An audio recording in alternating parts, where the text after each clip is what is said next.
Welcome back. Earlier in the week, I spoke to the founder of Ben Television United Kingdom, Alistair Shoyode, about President Buhari's anti-corruption war. I began by asking him what he makes of it. I think internationally, people are always a bit receptive about Nigeria, the word Nigeria. It brings different meaning to different people. But from the international perspective, more so within the Nigerian community, they see it as a major call to national development, as a call that needs to be taken seriously. Now, of course, they may be seeing it as well that as a former military ruler in Nigeria, he's coming with the attitude of a military person, but in a democratic setting. So it's a welcome development, apart from people might be thinking, well, why are they starting with the top names in the Nigerian political system rather than anybody? So those are the questions that really people need to consider, but I think it is celebrated that yes, corruption is an issue in Nigeria, and this guy come on the promises that he's going to deal with that, he's going to take care of the Nigerian system, and he's going to do it in his own way. When President Muhammadu Buhari declared his assets, and that, of course, his vice president as well did the same thing publicly, it came as a huge surprise to Nigerians. And at some point, you know, most of us now discovered he's among the poorest head of states in sub-Saharan Africa. And, you know, how was it received over there? And to you, how symbolic is that?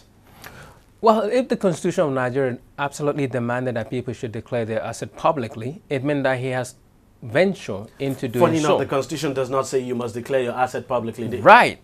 So that then takes me into the point that why are we so desperate for them to declare their asset? Though again, the answer can belie that when he was contesting, he did say he's going to make his asset declare. He's going to declare it publicly.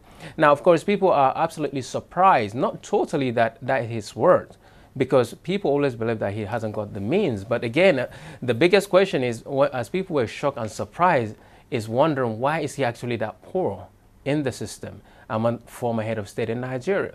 But if they are using the measure of his integrity and the person and the caliber of what he has always been saying, then it's not a total surprise that he has actually declared what he did. Now, the question from the Nigerian community as well is, if our president is this word, it means that he's definitely not seeking to be in office to enrich himself.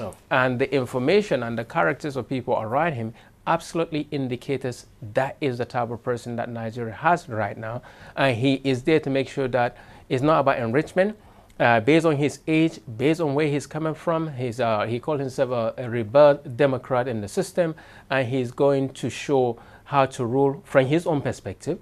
Of course, a lot of people are asking questions, even how word is the vice president. Bear in mind, he's a senior advocate of Nigeria, a former chief judge in the largest city. He's a rich man anyway, so from the assets we saw him declare. So you can look at all this thing and say, well, these people have come publicly and declared their asset. And so, based on his call as well, other people should declare their asset, and which is the reason why now we're talking about the major issues in Nigeria in what's happening around the system. Do you think, you know, other public officials like governors, for instance, should follow suit, even though the Constitution does not say, okay, look, governors, you have to declare your assets publicly, but, you know, just follow suit. The president has set an example.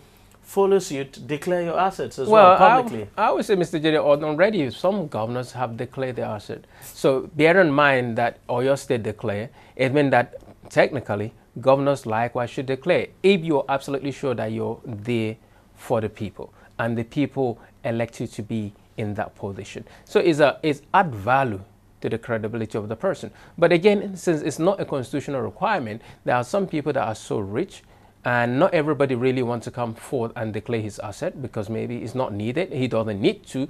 But where you have a system a system in the community of a nation or in the community of Nigerians, asking various questions and demanding various answers, I think it's a soft issue. Even the Kaduna State governor declared his asset publicly, and again that created another big debate. I'm saying, wow, is he that word? That wealthy? How come? We thought he's so and so. But he declared, and his story went dead, while others who were trying to play the system and those that have been caught in the system as well.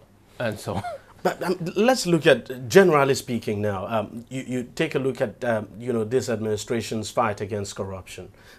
say, for instance, this president has ordered that all federal revenue be paid into a single account, and that's the Treasury single account. And there are quite a number of measures that he's taking. And even though it's still too early to judge, I mean, because it's just slightly over 100 days in office, would you say you're beginning to see signs that things are changing in this country? Well, there's no doubt, sir, that things are changing. There's no doubt that Nigeria is totally changed. What I mean by totally changed is that, yes, you can feel, you know, there is a change. And where people are used to something for the last 16 years, and suddenly this guy is coming in with a different ideology, it is a change. When people are used to putting all this money in Nigerian income, revenue into different accounts, there has been a change, and that change has been implemented. Now, at least Nigeria can open one account systematically and say, this is how much money we actually have. Then Nigeria can then decide under the government to put some money back into the banks rather than paying the money directly to the institutional banking system and then getting it out. Because now we're talking about how the TSA has affected all the banks not having liquidity. Okay, well, let the money go into the TSA and then let the government now invest some of the money back into the bank rather than, as I said, people paying directly to different accounts that you don't actually know how much worth Nigeria as a nation is. But right now that has been taken care of. But again, the economists will talk about there is an impact on the Nigerian system, banking system, because now the banks don't have liquidity. But it meant that, again, the banks were always trading on almost 70% on money that belongs to the government rather than from the private sector. And that, to me, again, now created a new angle, a new perspective that actually the private sector that we're thinking is thriving very, very well is actually just probably 20%. And that's amazing. So which means the Nigerian government has been funding or using the Nigerian government's money to fund all the acquisition that we're seeing, all the private sector challenges that we're talking about now. It opened a new kind of worms to the whole system as well. People have talked about the body language of the president. Suddenly, for instance, we're seeing an EFCC that is active, going after perceived corrupt individuals. We're seeing an ICPC that was dead, now working. And the Code of Conduct Tribunal, when was the last time we heard of the Code of Conduct Tribunal? That would be back in 2013 or so when the former governor of Lagos State, Bola Tinubu, appeared. And before Bola Tinubu appeared, for a long time, we didn't hear anything about the Code of Conduct Tribunal. How much of this do you think has to do, as people say, with the body language of the president? Is it the body language of the president that these institutions are reading and looking at and now acting? I would want to go in that line that yes, is all to do with the body language of the president. He's a man that everybody says, or majority says, that they trust to be able to change the rot in the Nigerian system. And so for him and for those who really are law-abiding citizens, they can testify to say, well, this is what he's saying. If the law says, well, this is what you need to do, don't go under any cover. Do what the law says you got to do. And that's the reason why I believe the ICPC, the EFCC, they are doing what really the statute that formed them, that put them together, are doing right now. Because if they don't, it will be their own turn to face the music of the other maybe an institution in the system that decided to do the right thing that they were there to do. So the EFCC is looking at the president. Don't give me no excuse. Do your job. He's not, I don't think he's actually telling them now, but at least I've seen the new Controller General of the Custom saying, in his own word, I will not tolerate corruption. I will not tolerate this. If anybody is found to do things that are not according to the system, they will face music. I will personally see that they were taken to court. If you're convicted, I'll personally make sure that you don't escape. That is the system now that people are facing. That is the system that Nigerians now have to get used to. So if now you're a talented person, my belief is now that you can actually bring your talent out. If you have a business idea, my belief now is your business will grow, in the sense that the people who have been wasting time are now watching the system, and they don't actually know who are from the presidency, maybe from the state security, or maybe they're spying to know who is collecting something that they were not supposed to do. So it is better. It is good that we as Nigerians are feeling a change. And of course, the change can be negative, can be positive. Only time will let us know if it is positive. But one cannot say the Nigerians are losing now, because you can feel that may be honeymoon of a change taking place in Nigeria. So the body language of Mr. President is definitely sending a message to as many people that really want to take notice. And that's the situation, and that's the position where we are. And from the private sector, it is joyful because, as I said, one would believe that opportunities that are there can take place. It could be even, I mean, when you're driving in so many major cities that the federal government has given contracts to, you can see the traffic light working. And those things, they don't used to work. So it means Nigeria as a nation is surely going to enjoy this newfound so-called body language of Mr. President. At the age of 72, one would not think he's there to enrich himself. At the age of 72, one will not see him as trying to put a system together that will last 20 years. And from the point of where he's coming from, that people believe that maybe he's a honest person, hardworking person, then they will be expecting some major transformation in the system. Because to us, is a person that maybe does not tolerate bad governance. So as much as we may blame a president for wrongdoing, I believe that there's no, he's not on an island. He's not alone. He has a team. We may not know who the teams are. We may not know the people around him. But I absolutely believe that he has people that he sit down with. They're watching the news. And that brings me to the point. Are you surprised that up till this moment we still do not have ministers in place, even though we understand before the end of this month, possibly next week we may have the ministers, but isn't it quite surprising? To be honest, it's not surprising for me. When you know that the thunder is out there, you will be expecting rain. That's the situation. We know who the president is. It's a guy called Muhammadu Buhari. And we know from historical perspective that this is the way he behaved. So for me, I wouldn't say I'm surprised. Actually, then if you have named his ministers within 2 weeks, then I'll be shocked to say, wow, when did he really become this much of a Democrat? And their party is not a real political party. It's a party that have almost 4 different angles: south, east, west, and north. If you understand what I'm talking about, there's CPC, there's ABGA, there's ACN, there's PDP. And so all these people still have their ideology and their belief, only that they come under this umbrella of the party that is in power, the APC. And that's the situation. So technically, they're there, but structurally, everybody is still looking for his own part to play. So I'm not surprised. And we wait now, actually, as he said, to see who are the people that scale through. And at the end of the day, I want Nigerians to know that there is no way he's going to have perfect 11 players in his team. It doesn't happen. And because that's one problem. A lot of people have said, look, he's looking for saints where there are none.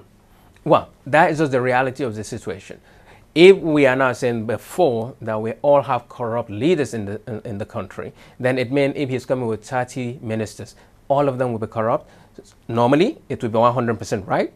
If he managed to get 50% new technocrat who have never been in government, then that is a progress. That is pass. In any system, that is a pass. If we got 51%, it's a pass. So, but I would not be expecting, to be honest, for him to now say, right, here's 100% new technocrat. Well, experience really counts. And it means this 100% technocrat, they don't have the experience. So it's a mix and match. If he brings in the other people who are politicians but know the international standard of living, international standard of doing business, then it adds value to him. He would definitely need politicians who can defend his other interests, dealing with now 100% politician on the other side of the divide. It would be criminal, or rather, it would be wrong for him to say, I'm going to put 100% clean people. It would be wrong. He would be killing himself in a systematic way, because they still have to go to the Senate. They don't know how to do it. They go to the National Assembly. They haven't got an idea. Then what will happen? Frustration will set in. And for him, what he wants to achieve, you know, in fact, yes, in the international community, there are some countries that have come across people who know how to break coding system. Okay, and these people sit down and break code. And this state government decided to say, well, you are very good in breaking code and crashing down system, why don't you work for us? And they employ them. Why? Because those people know how to break code, how to crash system that say they are there, they are unpenetrable system. But that is what really he needs. So at the end of the day, Mr. Jide, it's for him to really know that it's a mix and match situation. And one can actually say for him, we talked about the customary earlier, when he appointed Colonel Hamid there. And according to some, it wasn't the normal way to do it. and he's done it. So it means that he's allowed, as Mr. President, to mix and match. So long these people that he's bringing in, who now know his body language as well, know that they're not coming in to do the wrong thing. Let's quickly turn our attention now to the Senate President, Bukola Saraki. Of course, he's been arraigned and has pleaded not guilty now to the 13-count charge leveled against him by the Code of Conduct, by the government, I should say. What's your take on this? Well, we have been following the storyline, and indeed, from the first moment that he didn't honor the call, has already making to the public that he's wrong, that something's wrong, that he may be guilty, of course, until proven. But the second time as well, he didn't turn up. So those things are minors rather than plus for anybody, be the Senate President, anybody really, is a minus. Now, of course, sitting behind that place is you feel sorry for the person, right? Because if you had done it the first time, then we wouldn't get to this stage. And maybe this whole thing would not have been blown out like this. It would. But this, again, is sending a message to anybody who is a Nigerian, who is probably following due process or not following due process, that a real government, a real system would demand that you honor call. Now, if that CCT is not valid, it's not legal, I do not then expect him to show up there today. But he did. That means the CCT is valid, it's legal. Their message to the police or to the security agency to arrest the person is valid, it's legal, which means if he didn't turn up, absolutely they will have gone and arrested him.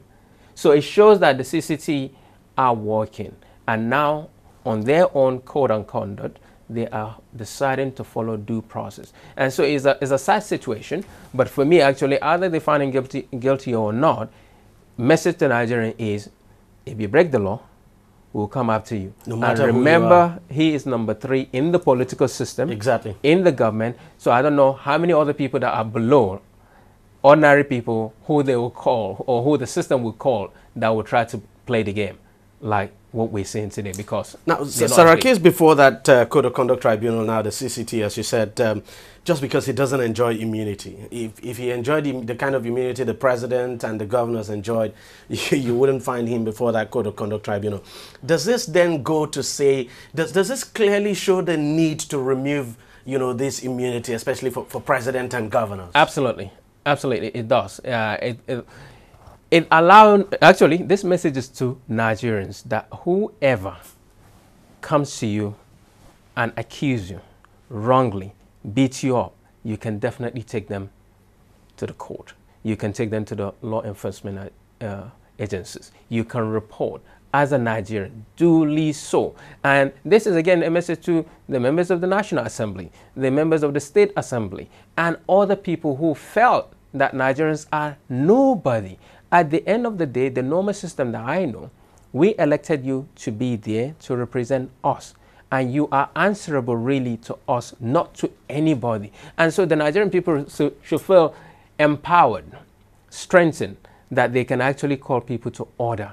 And this is the message that is out there. Let people know the immunity clause is not there for so and so. And for the remaining 108, 300 plus members of the State National Assembly will know that so long they get your detail for committing something somewhere, there's a possibility that when the police come knocking, you better answer. That's the founder of Ben Television, United Kingdom, Alistair Shoyede there. We'll take a short break, and when we come back, we'll continue this discussion on President Buhari's anti-corruption campaign with another civil society leader. Stay with us. Every day, every hour, and every minute, news break in Nigeria. Things happen so fast, it's most times difficult to track and comprehend them. But that's what we do right here on DEJI360. 2015, would you want to come back again? It's like asking Jesus Christ if he knew he was going to die, will you want to come back as the savior of the world again? We do not just help you track the stories, we break them down, explore all the angles, analyze the issues so that you can fully comprehend the stories and use them to make the right decisions.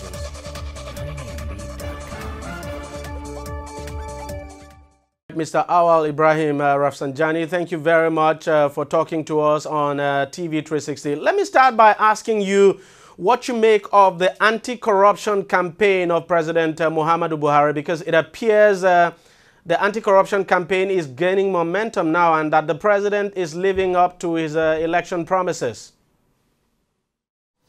Well, this is the expectation by Nigerians and the entire, international community.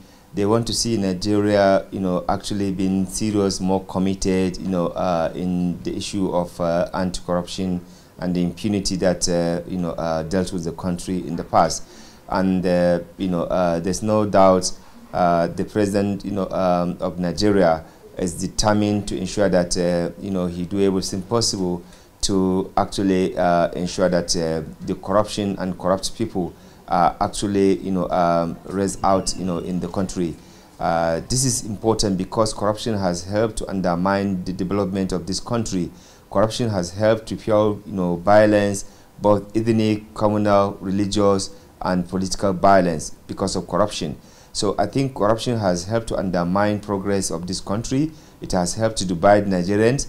Now that we are all committed, talking on the same language and the same issue, that is fighting corruption, impunity, and ensuring good governance, transparency, and accountability, I think the country respect and image is gradually coming back.